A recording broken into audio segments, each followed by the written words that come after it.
KLE ಸಂಸ್ಥೆಯ 50 ಹಾಸಿಗೆಯುಳ್ಳ ಸುಸಜ್ಜಿತ ಆಸ್ಪತ್ರೆ ಹಾಗೂ ಕೃಷಿ ವಿಜ್ಞಾನ ಕೇಂದ್ರ ಬರುವ 6ರಂದು ಉದ್ಘಾಟನೆಗೊಳ್ಳಲಿದೆ.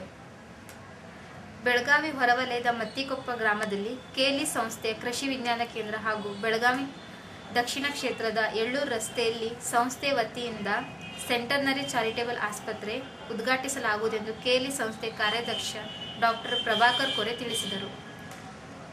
ಪತ್ರಿಕಾಗೋಷ್ಠಿಯನ್ನುದ್ದೇಶಿಸಿ ಮಾತನಾಡಿದ ಅವರು, ಯಾವುದೇ ಕಾಯಿಲೆಗೆ ತಕ್ಷಣ ಚಿಕಿತ್ಸೆ ಪಡೆಯಲು 65 ಕೋಟಿ ರೂಪಾಯಿ ವೆಚ್ಚದಲ್ಲಿ 500 ಹಾಸಿಗೆಯುಳ್ಳ ಆಸ್ಪತ್ರೆ ಇದಾಗಿದ್ದು, ಕೇಂದ್ರ ಸಚಿವ ಶರತ್ ರಾವ್ಜಿ ಪವಾರ್ ಉದ್ಘಾಟಿಸುವರು.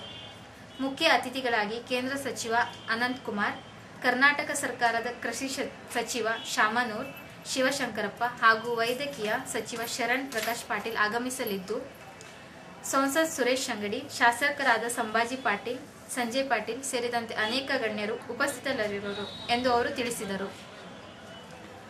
ಅಂದು ಬೆಳಿಗ್ಗೆ ಮತ್ತಿಕೊಪ್ಪ ಗ್ರಾಮದಲ್ಲಿ ಕೃಷಿಕರಿಗೆ ಅನುಕೂಲಕರವಾಗುವ ರೀತಿಯಲ್ಲಿ ಕೃಷಿ ವಿಜ್ಞಾನ ಕೇಂದ್ರ ಸ್ಥಾಪಿಸಲಾಗುವುದೆಂದು ಸುದ್ದಿಗೋಷ್ಠಿಯಲ್ಲಿ ತಿಳಿಸಿದರು. ವಿಜ್ಞಾನ ಕೇಂದ್ರ ಬೆಳಗಾವಿ ಜಿಲ್ಲೆಯಲ್ಲಿ ಎರಡನೇದು.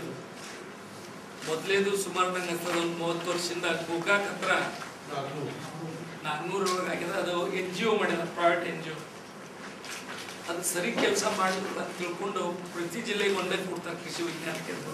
ಕೇಂದ್ರ ಸರ್ಕಾರದ ಕೃಷಿ ಡಿಪಾರ್ಟ್ಮೆಂಟ್ ನಮಗೆ ಇದನ್ನು ಶರದ್ ಪವಾರ್ ಅವರು ಕೃಷಿ ಮಂತ್ರಿ ಇದ್ದಾಗ ನಮಗೆ ಸ್ಪೆಷಲ್ ಕೊಟ್ಟರು. 65 ಎಕರೆ ಭೂಮಿ ಅದ ಇಲ್ಲ. ಅದನ್ನು ಭೂಮಿ ತೊಗೊಂಡ್ರೆ ಇಲ್ಲೆಲ್ಲ ಕಲ್ಲಿತ್ತು. ಬಹುತೇಕ ಮೊದಲನೇ ಸಲ 2 ವರ್ಷದಿಂದ ದೊಡ್ಡ ಕಲ್ಲಿದ್ದು. ಆ ಕಲ್ಲುಗಳೆಲ್ಲ ತೆಗೆದು ಭೂಮಿಯನ್ನು ತಯಾರು ಮಾಡಿ ಇವತ್ತು ಈ ಕೃಷಿಗೆ ಬೇಕಾಗುವ ರೈತರಿಗೆ ಟ್ರೈನಿಂಗ್. ಕೃಷಿ ವಿಜ್ಞಾನ ಕೇಂದ್ರದ ಅವ್ರ ಕೆಲಸ ಏನಂದ್ರೆ ಈ ಭಾಗದೊಳಗೆ ಯಾವ ಬೆಳೆ ಆಗ್ತಾವೆ, ಆ ಬೆಳೆದ ಸಲುವಾಗಿ ಅವ್ರಿಗೆ ಪೂರ್ತಿ ಜ್ಞಾನ ಕೊಡೋದು ರೈತರಿಗೆ. ಟೀಮ್ ವೈಸ್ ಬಂದು ಅವ್ರ ರೈತರು ಇಲ್ಲೇ ಹೇಳ್ಕೊಳ್ಬೋದು. ಕ್ಲಾಸ್ ರೂಮ್ ಗತ್ತಲೆ ಅವ್ರನ್ನು ಎಲ್ಲ ಪೂರ್ಣ ಪ್ರಾಕ್ಟಿಕಲ್ ಬೆಳೆ. ಉದಾಹರಣೆ ಬಟಾಟ ಈ ಭಾಗದೊಳಗೆ ಅದಾವೆ, ವೆಜಿಟೇಬಲ್ಸ್ ಅದಾವೆ, ಅಥವಾ ಕಬ್ಬು ಇರ್ಬೋದು, ಹತ್ತಿ ಇರ್ಬೋದು. ಅದ್ರ ಪೂರ್ಣ ನಾವು ಪ್ಲಾಟ್ಗಳು ಮಾಡಿದ್ದೀವಿ. ವರ್ಷ ಪ್ಲಾಟ್ ಹಾಕಿ ಯಾವ್ಯಾವ ರೋಗ ಬರ್ಬೋದು ಅದಕ್ಕೆ ಮೊದಲೇ ಅವ್ರಿಗೆ ಇದು ಕೊಟ್ಟು ರೋಗ ಬಂದಾಗ ಏನು ಮಾಡಬೇಕು, ತಳಿ ಹೆಂಗೆ ಇದು ಮಾಡಬೇಕು, ಪೂರ್ಣ ಜ್ಞಾನ ರೈತರಿಗೆ ಕೊಡೋ ಕೆಲಸ ಕೃಷಿ ವಿಜ್ಞಾನ ಕೇಂದ್ರ.